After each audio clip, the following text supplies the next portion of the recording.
Azad Samaj party के अध्यक्ष और उत्तर प्रदेश के नगीना से सांसद चंद्रशेखर आजाद पर पुलिस ने लाठी डंडों से हमला किया है।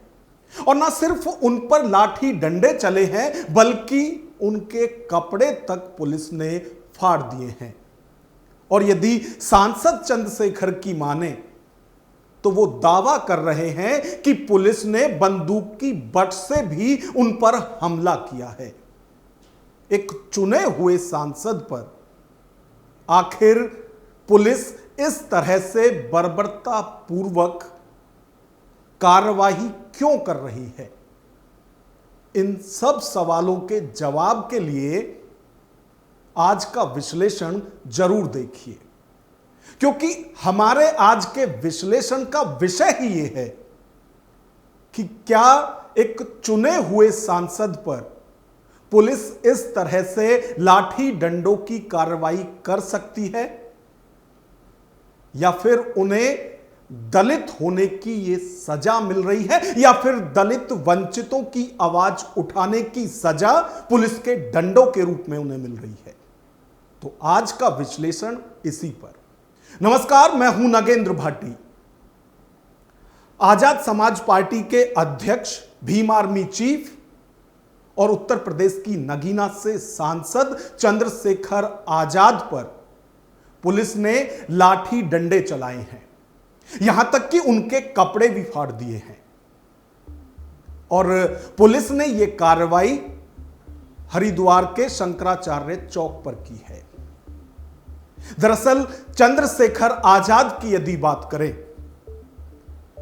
तो वो टिहरी जाना चाहते थे, जहां एक दलित युवक को बर्बरतापूर्वक मौत के घाट उतार दिया गया। और आलम यह है कि पीड़ित परिवार अभी भी डर के माहौल में है, क्योंकि जिन्होंने दलित युवक केतन की हत्या की, आरोप यह है कि वो दबंग हैं। और उनकी दबंगई इस कदर बढ़ चुकी है कि अब चंद्रशेखर आजाद ये दावा कर रहे हैं कि एक तो बेरहमी से केतन को मार दिया गया, उसके बाद आरोपी पक्ष के लोग ही पंचायत कर रहे हैं और पीड़ित परिवार को डरा धमका रहे हैं। और जो पीड़ित परिवार है उसी से मिलने के लिए चंद्रशेखर आजाद का काफिला सहारनपुर से उत्तराखंड के टिहरी के लिए निकला था। लेकिन पुलिस को उनके इस पूरे कार्यक्रम की भनक लग गई और उन्हें हरिद्वार में ही रोक लिया गया।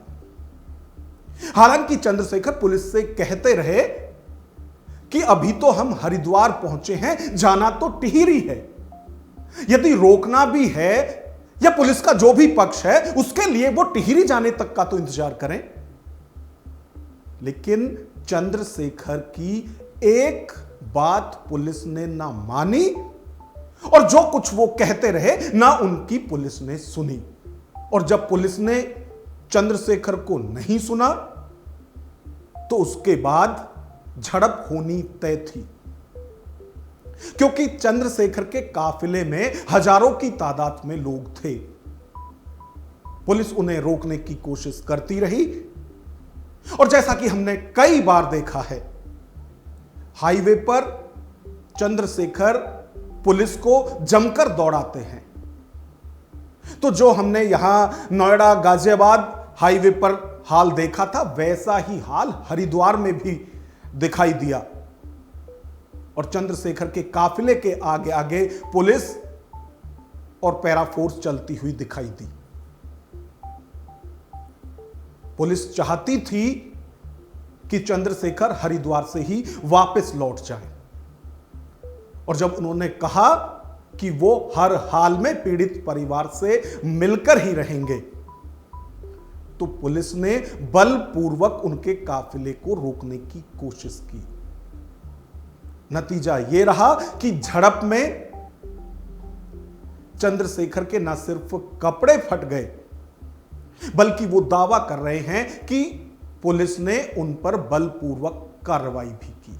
आप हमसे क्यों उम्मीद कर रहे हैं? और हमें ये मिला, आपने हमारे आपके जवानों ने हमारे कपड़े फाड़ दिए, हमारे नेताओं के मुंह पे डंडे मार दिए, हमारे मुंह पे जो है वो प्लास्टिक की वो लिए सपोर्ट है वो मार दिया। हमको आतंकवादी है, नक्सलवादी क्या है? हम लोग, हम जनता के चुने प्रतिनिधि हैं। मार खाने हैं हमसे, हमारे लोग भी मार खाए, हम भी मार खाए। आपकी जय जयकार हो यार। चंद्रशेखर आजाद को पीड़ित परिवार से मिलने के लिए टिहरी जाना था।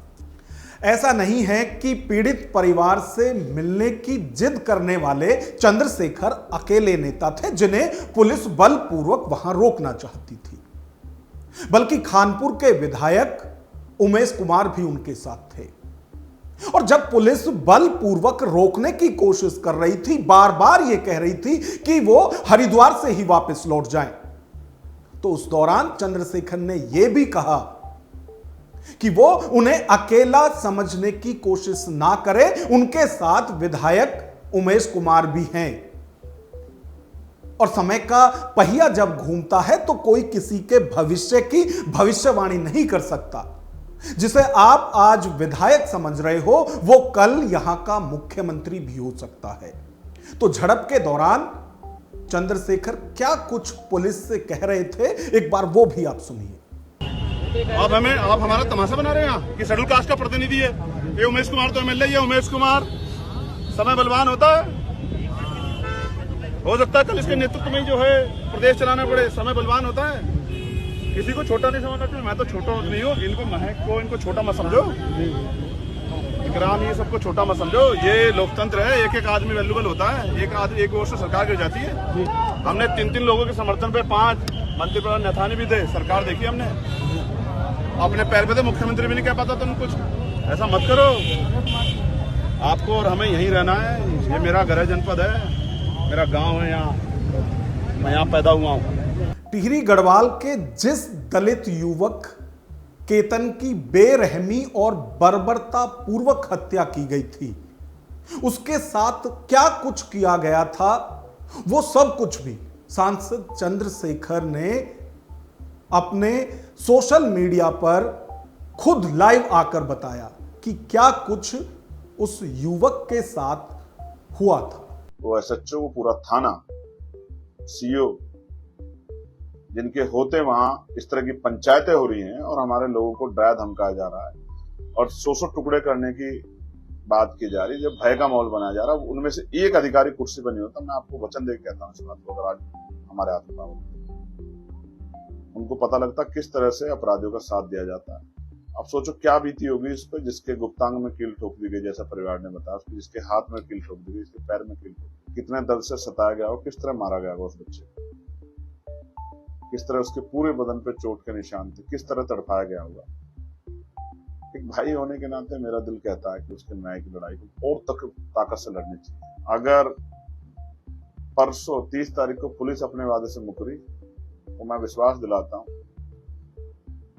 कि फिर ऐसा आंदोलन होगा उत्तराखंड में जिसकी कल्पना सरकार ने नहीं की। मैंने कल भी ये बात कही। तो सांसद चंद्रशेखर ने न सिर्फ ये बताया कि कितनी बर्बरता पूर्वक केतन को मौत के घाट उतारा गया, बल्कि वो इस पूरी घटना के बाद इतने गुस्से में हैं कि उन्होंने पुलिस को भी अल्टीमेटम दे दिया है। और यही नहीं, वो सीबीआई जांच की मांग भी कर रहे हैं। जब पुलिस ने उन्हें टिहरी नहीं जाने दिया, चंद्रशेखर को भी और उमेश कुमार को भी, तो उसके बाद पुलिस ने एक नई तारीख तय की और आश्वासन दिया दोनों ही नेताओं को कि वो 30 जून को पीड़ित परिवार से मिल सकते हैं। अब चंद्रशेखर कह रहे हैं कि वो संविधान और कानून का सम्मान करने वाले नेता हैं, इसलिए वो पुलिस पर विश्वास करके यहां से वापस लौट रहे हैं। और इस दौरान यह भी देखा गया कि खानपुर के विधायक उमेश कुमार बाइक चला रहे थे और पीछे चंद्रशेखर आजाद बैठे हुए थे। तो जब पुलिस ने आश्वासन दिया, उसके बाद वो हरिद्वार से ही वापस लौट गए, लेकिन ये अल्टीमेटम भी दिया कि वो विश्वास करके जा रहे हैं। यदि पुलिस ने विश्वास तोड़ा तो उसका अंजाम भी उन्हें ही भुगतना होगा।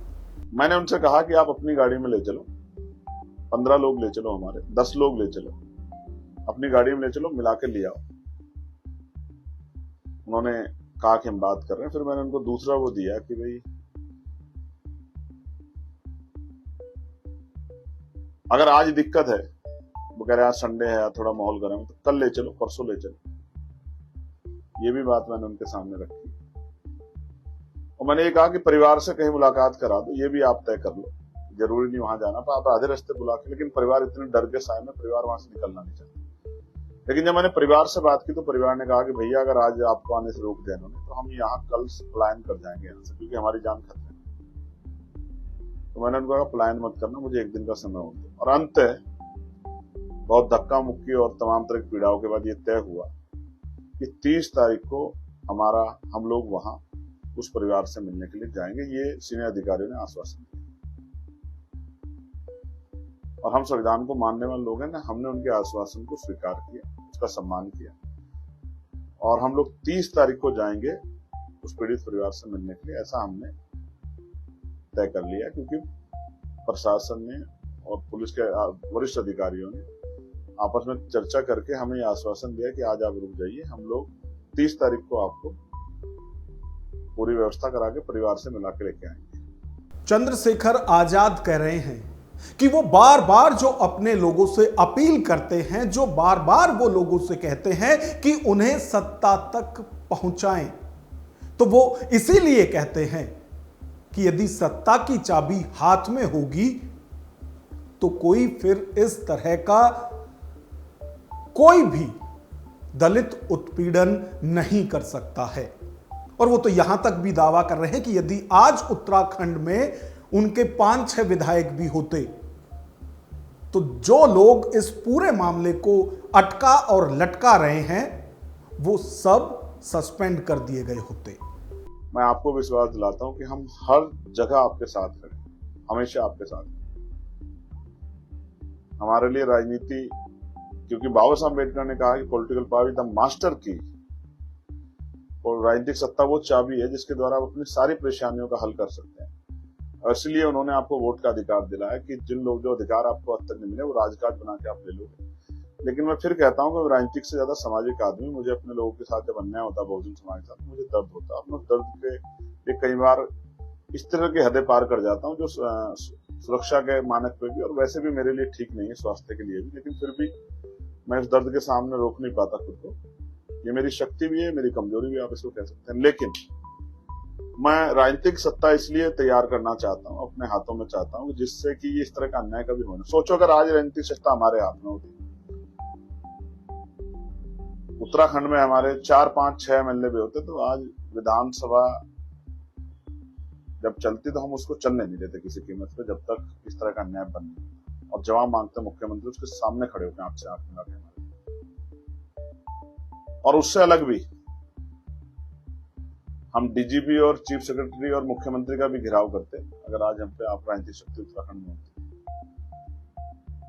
लेकिन अगर राजनीतिक सत्ता की चाबी हमारे हाथ में होती तो आज वो डीएम और एसएसपी दोनों सस्पेंड होके घर बैठे होते। चंद्रशेखर सरकार और प्रशासन दोनों को चेता रहे हैं कि वो सारी कुर्सी तोड़ देंगे जिन पर बैठकर लोग दलितों का शोषण कर रहे हैं। क्या कुछ चंद्रशेखर कह रहे हैं, एक बार वो भी आप सुनिए। और मैं चाहता हूं इस घटना की सीबीआई जांच हो, ये भी मेरी मांग है। तो मैं परिवार से मिलूंगा परसों, मुझे उम्मीद है कि प्रशासन मदद करेगा, अपने वादे पर रहेगा, झूठ नहीं बोलेगा।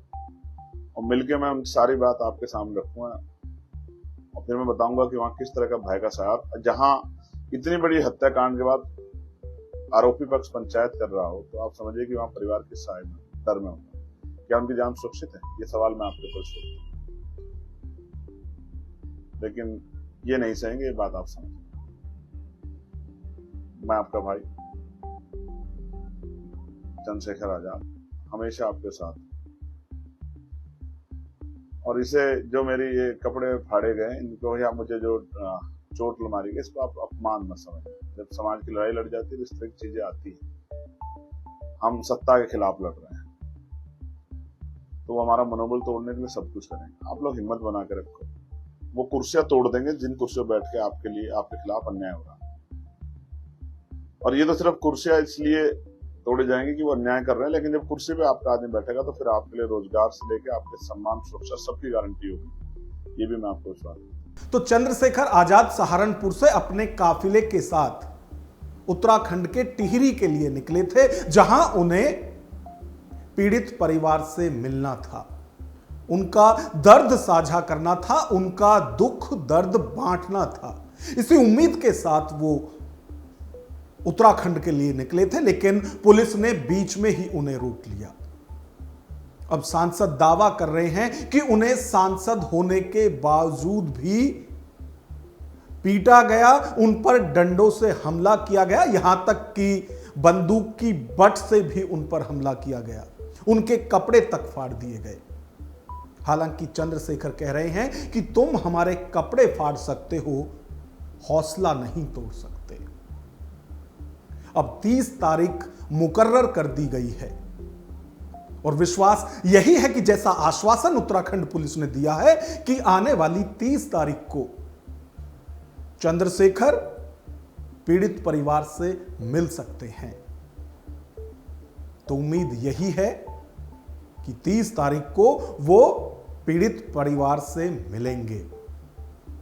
हालांकि यदि पुलिस ने वादा खिलाफी की तो उसके बाद आजाद समाज पार्टी इस पूरी मुहिम को एक आंदोलन के तौर पर ले जाएगी और यह चेतावनी चंद्रशेखर दे चुके हैं। लेकिन इस सब के बीच हम आपकी राय जानना चाहते हैं कि चंद्रशेखर को एक सांसद होने के बावजूद जिस तरह से उत्तराखंड की पुलिस ने, प्रशासन ने ट्रीट किया, क्या वो जायज है? क्या किसी और सांसद के साथ भी ऐसा हो सकता था? या फिर चंद्रशेखर को दलित होने की सजा इस तरह से मिल रही है कि वो अपनों की आवाज उठाने के लिए भी उनके बीच में नहीं जा सकते, उन्हें रोक लिया जाता है? तो इस सब पर आपकी क्या राय है, कमेंट बॉक्स में हमें जरूर बताएं। वीडियो पसंद आए तो लाइक करें और इसी तरह की वीडियो देखने के लिए हमारे चैनल को सब्सक्राइब करें। नमस्कार।